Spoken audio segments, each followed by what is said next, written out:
Welcome, everybody. This is Scott Winter with my colleague and friend, Damon Valentino. We are here to kind of share with you something really exciting that we've been collaborating on for the last couple of weeks as a result of the coronavirus, and want to just kind of give Damon an opportunity to talk about the brainchild from this and kind of where we're coming from. So Damon, welcome. Thank you for giving some of your time and working with me on this initiative. So tell us about what we're doing together. Thank you, Scott. It's good to be with you virtually. This is our new normal, as we all know. But I really enjoy and I appreciate the fact that we're really, as a collective, trying to figure out ways to reach one another and reach more people. And so real quick, the genesis of what we've created together, it came from a co-creation that I did with Claire Sarah Johnson of the Flow Research Collective, as she was doing her thesis, or PhD thesis work around a high flow system for growth. And she recruited me in, and the two of us did a lot of deep diving around leadership development. And really, we kind of like honed in around thriving humans, thriving systems, and thriving planet. And so our program, which we ran in Australia last year, was really about harnessing the potential to become anti-fragile, to be able to really up-level our lives and thrive. So what we've done now, and what I've done, and we've tabled that, both of us, excuse me, are just very busy with what we're doing in our own careers right now. We'd like to partner back up at some point in the future. But there's a section within that program called Deep Connection. And so what this is really is putting a magnifying glass on connection and growth, and really kind of shifting the onus a little bit from thriving to surviving, and really embracing this new normal as an opportunity to develop new habits, to become a little more intimate with our own biology, and to kind of change the game, if you will. And right now the game has obviously shifted for all of us. And really, we have two choices. And in a sense, we'll get into a lot of the neuroscience beneath all of this, but a lot of ways, there are two realities that we typically create for ourselves. We kind of create the one in the fight, flight, freeze, where we're pressing the alarm, or the more the rest, digest, where we are responding and we are a little bit more in control of our reality. So this program is really to take a deeper look under the hood at some of our habits, some of the things that we really appreciate about ourselves, some of the things that we know that we want to bring forward, but it's also to take a little bit more of a truthful gaze at some of the things that maybe are on autopilot, or that we ruminate over, that may not necessarily be helpful for us. So absolutely. Connection to self, connection to health, connection to others. And so you and I obviously are going to model that. And I'm so excited to work with you because of your, long-term and in-depth skills around collaboration. So maybe I'll just turn it back to you a little bit. Sure. Well, I mean, the exciting part for me is I've been doing a lot of work around some fire recovery in Butte County and the community resiliency model and stress mastery. And what I'm excited about, what we've co-created here, is just this idea of how do we struggle well, because I think, again, the key element of flow, or that first phase of flow, is the struggle. And I think a lot of people really haven't developed a good practice or an acceptance that struggle is just a part of it. And so I'm excited to kind of share a little bit more about the flow cycle as it relates to not only me personally, but how I can be applying it to my relationships, and also I can be applying it to my workspace, because we're all working virtually, and hopefully introduce some language and some tools for people that they could bring into their own teams, which is, I'm really excited. I mean, what we're offering to the community out there is really an individualized program, but I also want to speak to a lot of my friends who are in leadership positions, who own companies, and maybe want to bring this into their own staff, because I think a lot of times we're trying to, what can we do for our employees, to reach out to us, and we can well, not maybe, but we will put together, you and I've talked about putting together very specific programs for in-tech work groups.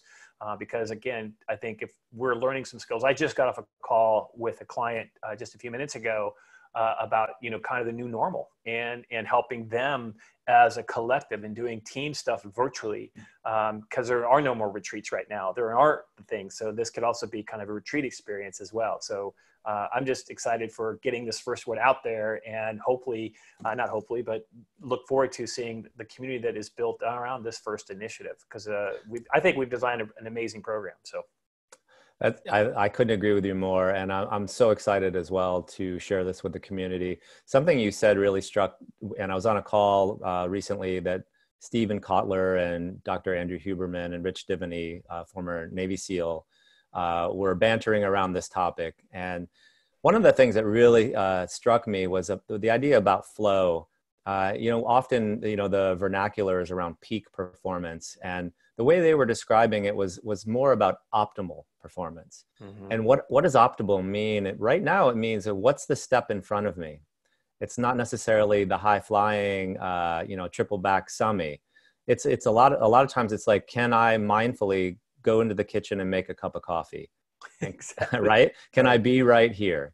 Right. And that step sometimes looks lateral, and sometimes it actually even looks like we're going down, but it's still in line with optimal flow in that particular moment. So kind of redefining the structure of what we think of as success is a really wonderful way to stoke intrinsic motivation. So I think we're right on the cutting edge of being able to kind of take this new normal and turn it into growth, because we will come out the other side of this. Right. And then the real question is, who do we want to be? And I think that's a great question, because I think I've talked to a couple people around what it means to be a parent, what it means to be a couple, what it means to be a professional. I mean, all these roles have now converged into this space that we're all sequestered into, and how do I make the best of it? So I think that there are some huge opportunities, and I'm optimistic. I'm also, very grateful and for all the things that are happening around us in terms of dealing with the virus. I mean, definitely a shout out to all of our EMS providers and doctors and nurses. I think whatever we can do for them, but we have to be our best so that they can be their best. And so this is hopefully a way for people to stay home to help the cause. Yeah, right. So what's going to happen is that we're going to be posting a link to the comments, to our LinkedIn sites, that gives you a description of the workshop. We are bringing the price way down.